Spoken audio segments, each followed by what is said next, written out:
मोदी जी तो भाई बात करने में महिलाओं से एकदम एक्सपर्ट हैं, चाहे वो आंग सान सूकी हो, चाहे वो बांग्लादेश शेख हसीना हो। मतलब एक बार फ़ोन मारते हैं वो एकदम सेट हो जाती हैं। चाइना बोलता है कि हम पोर्ट पे आपके नेवल बेस तैयार करें क्या, तो बोलते हैं हट तेरी फट, मोदी जी से बवाल करेंगे। जय हिंद दोस्तों। एक छोटा सा वायरस आया और सब हो गए घर में कैद, वो चाहे भारत का आम नागरिक हो या भारत के प्रधानमंत्री। ऐसे में पैंडेमिक में तो सारे लोग घर में कैद थे। पैंडेमिक के बाद भारत के प्रधानमंत्री माननीय मोदी जी गए पहले विदेश दौरे पे, और वो पहला विदेश दौरा था बांग्लादेश।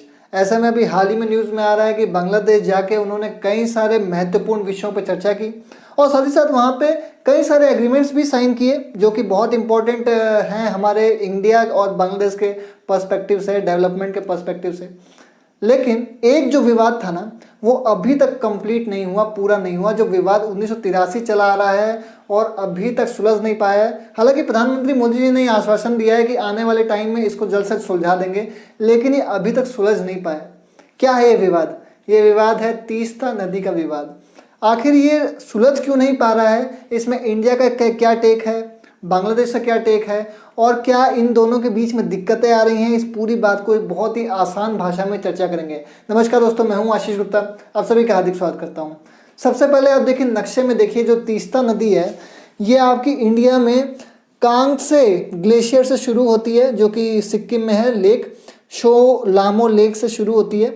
फिर उसके बाद ये वेस्ट बंगाल में जाते हुए बांग्लादेश में चली जाती है और ब्रह्मपुत्र रिवर को से मिल जाती है, और बाद में अंततः ये बंगाल की खाड़ी में जाके ख़त्म हो जाती है। एक बात आप जीके के पर्सपेक्टिव से समझ लीजिए कि जो तीस्ता नदी है ये बांग्लादेश का 4th लॉन्गेस्ट नदी है आफ्टर ब्रह्मपुत्र, गंगेश और मेघना नदी के बाद।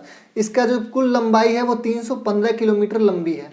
ठीक है, अब समझते हैं तीस्ता नदी का आखिर विवाद क्या है। उसके थोड़ा चलते हैं इतिहास में।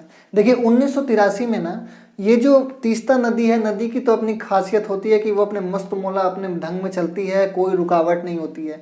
लेकिन भारत में क्योंकि ये पहले वेस्ट बंगाल से होने के बाद फिर जाके बांग्लादेश में जाके मिलती है, तो वेस्ट बंगाल की गवर्नमेंट ने क्या किया, वहाँ पे बैरेज यानी कि रुकावट उत्पन्न कर दिया।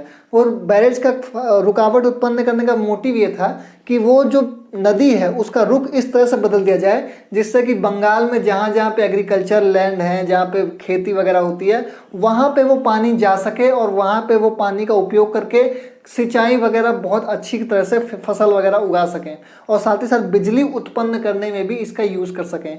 तो वहाँ पे वेस्ट बंगाल ने वहाँ पे बैज उत्पन्न कर दिया। अब बांग्लादेश को क्या आपत्ति है इसमें? बांग्लादेश का कहना ये है कि बांग्लादेश में एक रंगपुर रीजन है जहाँ पे जो पूरा जो खेती होती है वो सिर्फ और सिर्फ तीस्ता नदी के ऊपर डिपेंडेंट है पूरी तरह से। जब तक तीस्ता नदी का पानी प्रॉपर उसमें नहीं आएगा तब तक प्रॉपर सिंचाई वगैरह नहीं हो पाएगी, और वहाँ पे चावल की खेती, राइस की खेती बहुत ज़्यादा उत्पन्न होती है। तो उनको प्रॉपर पानी नहीं मिल पा रहा था वहाँ पे, क्यों? इस बैच को उत्पन्न करने की वजह से। और जब वहाँ पे पानी नहीं आता तो उनकी जो फसल है वो सारी चौपट हो रही थी। तो उन्होंने इस चीज़ को बहुत ही सीरियस कंसर्न लिया कि हमारी जो पूरा जो एग्रीकल्चर है वो इससे डैमेज हो रहा है, तो आप इस पर कोई एक्शन लीजिए। इंडिया से इस बारे में बात की, चर्चा की। तो इस विवाद को सुलझाने के लिए एक एडहॉक एग्रीमेंट साइन हुआ भारत और बांग्लादेश के बीच में, जिसमें दोनों देशों ने आपस में सहमति जताई कि 39% पानी जो है वो भारत रखेगा, 36% पानी बांग्लादेश रखेगा, और 25% जो पानी बचा वो अनएलोकेटेड रहेगा। अनएलोकेटेड मतलब ना आप ना हम, वो सीधा सीधा जैसे वो नदी चल रही है वैसे का वैसे उतर जाएगी बंगाल की खाड़ी में, जैसे उतर रही थी वैसे उतरेगी। तो अनएलोकेटेड पार्ट रहेगा। अब आपके मन में एक सवाल आ रहा होगा कि 25% जो बेकार में जो नदी जा रही है बंगाल की खाड़ी में जाके गिर रही है, इसको भी वहाँ रखने की क्या जरूरत है, इसको भी आपस में बांट लिया जाए। तो भैया प्रकृति से खिलवाड़ करना बहुत बड़ा रिस्क होता है। नदी अपने मनमौजी स्टाइल में बहती है, मस्त मौला, किसी का कोई बंदिश नहीं रहती, वो सीधा जाके समुद्र में उतरेगी। अगर हम उसको भी डाइवर्ट कर देंगे, उस रास्ते को डाइवर्ट करके पूरा बांग्लादेश और इंडिया अपना इधर वेस्ट बंगाल में फंसा देंगे, तो आने वाले टाइम में बहुत बड़ा डिजास्टर पैदा हो सकता है। इसीलिए जितना ज़्यादा अनएलोकेटेड पार्ट रहेगा उतना बढ़िया रहेगा। तो ये जो एडहॉक एग्रीमेंट साइन हुआ 83 में, ये जमा नहीं। बांग्लादेश अभी भी कहता है कि भैया जितना पानी आप हमको दे रहे हैं उससे हमारा प्रॉपर इरिगेशन नहीं हो रहा है, प्रॉपर हमारे जो खेत वगैरह हैं उसमें पानी नहीं आ रहा है। क्योंकि जो ड्राई सीजन आता है तो सूखा पड़ता है, तो उस समय जो पानी है उसमें सबसे ज़्यादा उसकी ज़रूरत होती है पानी की। उस टाइम पे हमको सफिशिएंट पानी नहीं मिल पा रहा है, तो सॉल्व नहीं हो पाया। अब 1984 में जॉइंट रिवर कमीशन बैठाया गया। जॉइंट रिवर कमीशन का काम ये था कि वो एक तरह से हाइड्रोलॉजिकल डेटा कलेक्ट करता, मतलब इंडिया का और बांग्लादेश के ज़मीन जहाँ जहाँ पे खेत जा रहे हैं, जहाँ जहाँ पे पानी जा रहा है, वो इस चीज़ का पूरा केस स्टडी करते कि आखिर बांग्लादेश की जो खेती है या जितना भी एरिया लैंड है उसमें कितना पानी की एक्चुअल में उनको ज़रूरत है, कितना बाद में बंगाल वगैरह स्टेट को ज़रूरत है। तो उन्होंने हर चीज़ का केस स्टडी किया और केस स्टडी निकालने के बाद उन्होंने फाइनली अंततः रिपोर्ट ये सबमिट की कि बांग्लादेश को एक्चुअल में अभी और पानी की ज़रूरत है। तो इंडिया फिर मान गया कि भाई जब इतना एनालिसिस किया गया है तो वाकई में ज़रूरत होगी बांग्लादेश को, इसीलिए इन्होंने डेटा प्रस्तुत किया है। तो इंडिया ने क्या किया, जो अभी तक उनको 36% मिला था, उन्होंने इसका जो शेयर है वो बढ़ा के कर दिया 37.5, और भारत ने अपना भी बढ़ा दिया। भारत 39% जहाँ पहले था, अब 42.5% पानी अपने पास रखा। अब जब इसने बढ़ाया तो ये घटा कहाँ से, तो जो अनएलोकेटेड पार्ट था, जो पहले 25% था, जो बंगाली खाड़ी में उतर रहा था, उसी में से कम कर दिया, 20% कर दिया। मतलब अब जो पानी है जो नदी का वो बंगाली खाड़ी में मात्र 20% उतर रहा था और बाकी ये इंडिया और बांग्लादेश ने आपस में बांट लिया था। तो ये एक तरह से अनएलोकेटेड पार्ट का यूज़ करके इन्होंने थोड़ा शेयर बढ़ा दिया है। पर बात इसमें भी नहीं बनी, बांग्लादेश इसमें भी ऑब्जेक्शन मार रहा था कि भाई अभी भी हमको और पानी जो होता है, हमको 50-50% चाहिए, मतलब 50% आप रखो 50% हम रखें, तब बात बनेगी, नहीं तो नहीं बन सकती। तो ये बहुत बड़ा ऑब्जेक्शन था। फिर उसके बाद 84 के बाद 2011 में भी इसकी बात छिड़ी तो भी कोई बात नहीं। फिर मई 2014 में भी ये केस फिर से उठा और बहुत तेज़ी से इसके ऊपर बात छिड़ी कि भैया हमको ये चीज़ बहुत ही अर्जेंट है, आप इस पर एग्रीमेंट कोई ना कोई बनाइए, कोई पैक्ट जल्दी साइन करिए। तो 2014 में सेंट्रल गवर्नमेंट एक तरह से मान भी गई थी, लेकिन वहाँ पे जो ममता बनर्जी की सरकार थी, जो वहाँ पे उस समय सीएम है जो वेस्ट बंगाल की, उन्होंने वहाँ पे ऑब्जेक्शन मार दिया कि नहीं, हम नहीं दे सकते, 50% दे सकते, इसमें हमारे जो किसान हैं वो घाटा होगा। अब दोनों का जो पक्ष था वो एक एक बार समझ लेते हैं कि एक्चुअल में ऑब्जेक्शन क्या था।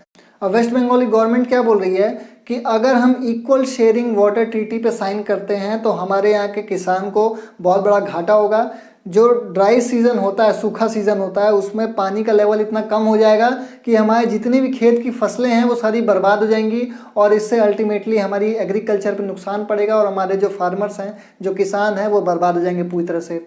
दूसरी सबसे बड़ी बात, हम जो फार्मिंग करते हैं, जो खेती करते हैं, वो 9,22,000 हेक्टेयर्स ऑफ लैंड पे फार्मिंग कर रहे हैं, जो कि इस तीस्ता के पानी से हम लोग एग्रीकल्चर जो इस तीस्ता के पानी से का यूज़ कर रहे हैं। लेकिन साथ ही साथ हम लोग 68 मेगावाट का बिजली का उत्पन्न कर रहे हैं इसी प्रोजेक्ट का, इसी पानी के थ्रू 68 मेगावाट का। तो ऐसे में अगर हम अपने पानी का लेवल कम करते हैं, मतलब शेयरिंग कम करते हैं, इक्वल शेयरिंग पर साइन करते हैं, तो ये सारे के सारे जो प्रोजेक्ट्स हैं वो चौपट हो जाएंगे। रही बात बांग्लादेश की, तो वो बस कहने के लिए कह रहा है कि उनके पास पानी कमी पड़ रही है। बांग्लादेश के पास कोई पानी कमी नहीं पड़ रही है। यहाँ तक कि जो उनका सबसे बड़ा तीस्ता बैरेज इरिगेशन प्रोजेक्ट है, वहाँ पे साल में 3 बार वो लोग फसल उगा ले रहे हैं। तो उनको कहाँ पानी कमी पड़ रही है, कोई ये सिर्फ कहने की बात है। तो ये तो पक्ष था ये पूरा वेस्ट बंगाल का। अब बांग्लादेश की बात करते हैं। तो बांग्लादेश कह रहा है कि हमारे जो 5 डिस्ट्रिक्ट हैं वो ड्राफ्ट प्रोन एरिया में आते हैं। जब ड्राई सीजन पड़ता है तो ड्राई सीजन के टाइम पे उनको पानी की सप्लाई जो है वो बहुत ही कम मिल रही है, जिससे कि वहाँ पे और ज़्यादा डिजास्टर आने के चांसेस बढ़ रहे हैं। तो वहाँ पे उनको सफिशिएंट पानी नहीं मिल पा रहा है, इसलिए उनको पानी का लेवल ज़्यादा चाहिए, 50-50 का शेयरिंग चाहिए, तभी उनका जो प्रॉपर पानी है वो वहाँ पे आ पाएगा। और कुछ एरिया हैं जो पूरा तीस्ता नदी पे डिपेंडेंट है। तो ये जो पूरी बात है बांग्लादेश की, ये बांग्लादेश का साइड है कि भाई हमको भी पानी 50% चाहिए, तभी हमारा प्रॉपर जो पूरी खेती है, जो हमारा देश का जो प्रोड्यूसिंग है, जो हमारा एग्रीकल्चर है, वो प्रॉपर हमारे पूरे देश में हो पाएगा। अगर हमारा एग्रीकल्चर नुकसान हो जाएगा, हमारा सारा सूखा पड़ जाएगा, तो हमारे देश में फसल नहीं उग पाएगी, फसल नहीं उग पाएगा तो पूरा देश भूखा रह जाएगा। तो ये एक तरह से बांग्लादेश का स्टेटमेंट है। अब सबसे पहले समझते हैं कि बांग्लादेश इंडिया के लिए इतना इम्पोर्टेंट क्यों है। बांग्लादेश और भारत का जो दोस्ती है वो बहुत ही पुरानी रही है और बांग्लादेश हमेशा से भारत का एक अच्छा दोस्त रहा है। भारत ने भी अपने बहुत ही अथक प्रयासों से बांग्लादेश को आज़ादी दिलाई थी, जो कि पाकिस्तान लोग एकदम उन पर बुरा अत्याचार करके उनको एकदम बुरी तरह से प्रताड़ित करते थे, तो भारत ने उनको सपोर्ट करके उनको आज़ादी दिलाने में मदद की थी। तो एक तरह से भारत और बांग्लादेश की दोस्ती आज की नहीं है, बहुत पुरानी है। साथ ही साथ अभी वर्तमान स्थिति में हमारे दुश्मन कुछ ज़्यादा ही हुए, मतलब ऊपर चाइना है, पाकिस्तान है, नीचे श्रीलंका से भी थोड़ी बहुत खटपट है। और म्यांमार में आंग सान सू की जब तक थी तब तक तो मोदी जी के साथ उनकी अच्छी केमिस्ट्री थी। भाई महिलाओं के साथ तो मोदी जी की केमिस्ट्री माशाल्लाह होती है भाई साहब, शेख हसीना जी की बहुत बढ़िया केमिस्ट्री है। लेकिन अभी जो है वर्तमान स्थिति, तो शेख हसीना जी जो हैं वो इंडिया के प्रो में रही है, मतलब इंडिया के फेवर में शुरू से रही है। लेकिन बांग्लादेश में दूसरी पार्टी है, बांग्लादेश नेशनलिस्ट पार्टी, जो कि बड़ी खतरनाक है, वो पाकिस्तान और चाइना के फेवर में रहती है। तो इंडिया के लिए बहुत ही जरूरी है कि जो शेख हसीना जी की सरकार है वहीं अभी पार्टी में रहे। दूसरी सबसे बड़ी बात, शेख हसीना जी की जो पार्टी है ये जब से आई है बांग्लादेश में, मतलब इन्होंने जो टेररिज्म है, जो इंडिया के अगेंस्ट में टेररिस्ट एक्टिविटीज़ होती थी, उन सबको उखाड़ के फेंका। चाहे वहाँ पे उल्फा बैन कर दिया जो आतंकवादी संगठन था, और उनका जो लीडर था परेश, उनको डेथ पेनल्टी दे दिया, और बहुत ज़्यादा इन्होंने टेररिज्म पे काम किया। टेररिज्म उखाड़ के फेंके, चाहे हुजी हुआ या जो भी हुआ, सबको उखाड़ के फेंक दिया। तो एक तरह से इनकी सरकार भारत के लिए एक बहुत ही अच्छा संकेत है। तो अगर वेस्ट बंगाल ऐसे सीधा बोलता है कि हम नहीं देंगे, तो ये बहुत गलत कर रहा है। कभी भी अपने नेबर से या अपने जो भी नियर वंस हैं उनको सीधा मना मत करिए। हर चीज़ का एक बोलने का तरीका होता है, आपको भी एक डिप्लोमेटिक तरीके से बात करनी चाहिए। बांग्लादेश को सीधा सीधा बोलो, हाँ ठीक है, आप हो सकता है आप सही बोल रहे हो, ऐसा मत बोलिए कि आप गलत बोल रहे हैं, आप झूठ बोल रहे हैं कि आपको ज़्यादा पानी चाहिए। उनको ऐसे डिप्लोमेटिक तरीके से बोलना चाहिए कि भाई हो सकता है कि आपके यहाँ पे पानी आपको ज़्यादा रिक्वायरमेंट हो, तो ऐसा करते हैं, एक टीम तैयार करते हैं, उसमें हमारे इंजीनियर्स भी रहेंगे भारत के और बांग्लादेश के इंजीनियर्स भी रहेंगे। दोनों तरफ के इंजीनियर्स कंबाइंड स्टडी करके एक हाइड्रोलॉजिकल डेटा कलेक्ट करेंगे कि हमारे यहाँ पे कितनी खेती है, उसमें कितनी पानी जाना है, और आपके बांग्लादेश में कितनी खेती है और उसमें कितने पानी की ज़रूरत है। सब जगह पूरा डेटा कलेक्ट करके एनालिसिस करके ऑटोमेटिकली वो रिपोर्ट सामने कर देंगे, और उसके बाद हमको क्लियर कट ट्रांसपेरेंटली ये मालूम पड़ जाएगा कि वाकई में कितना % शेयर बांग्लादेश को एक्चुअल रिक्वायरमेंट है और कितना % इंडिया को रिक्वायरमेंट है। तो जब वो डेटा कलेक्ट हो जाएगा तो वो सामने सामने बात हो जाएगी। अब उसके बाद वो डेटा पे तो ना बांग्लादेश, ना वेस्ट बंगाली गवर्नमेंट, ना कोई गवर्नमेंट उस पर क्रॉस क्वेश्चन कर नहीं सकता।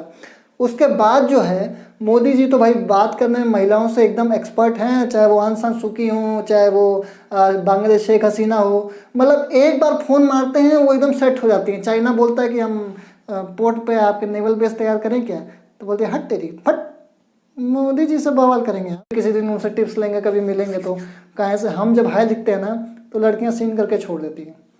खैर दुखते रथ पे हाथ नहीं रखना।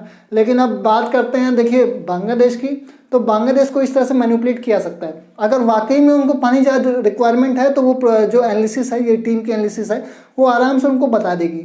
तो ऐसे में ये मायने आने वाले टाइम में बहुत ही इंपॉर्टेंट रहेगा। ये जो इशू है इस पर क्लियर कट उनको एनालिसिस करके दे दो और उसको उनको समझाओ कि देखिए ये वाला पानी है, इसको आपको इतनी रिक्वायरमेंट है, हम आपको इतनी दे रहे हैं। अगर नहीं है तो उस पर फिर बाद में चर्चा करेंगे।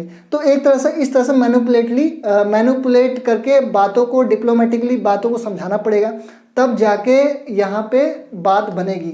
और तीस्ता नदी का विवाद जितनी जल्दी सुलझ जाए उतना बेटर है, क्योंकि बाकी सारे चीज़ तो चलते रहेंगे, लेकिन तीस्ता नदी वाला जो इशू है ना, ये आने वाले टाइम पे कहीं बवासीर ना बन जाए। इसीलिए जो तीस्ता नदी है इसको जितनी जल्दी सुलझा सके उतनी जल्दी सुलझाना अनिवार्य है। तो दोस्तों आज के लिए इतना ही। नमस्कार, वंदे मातरम।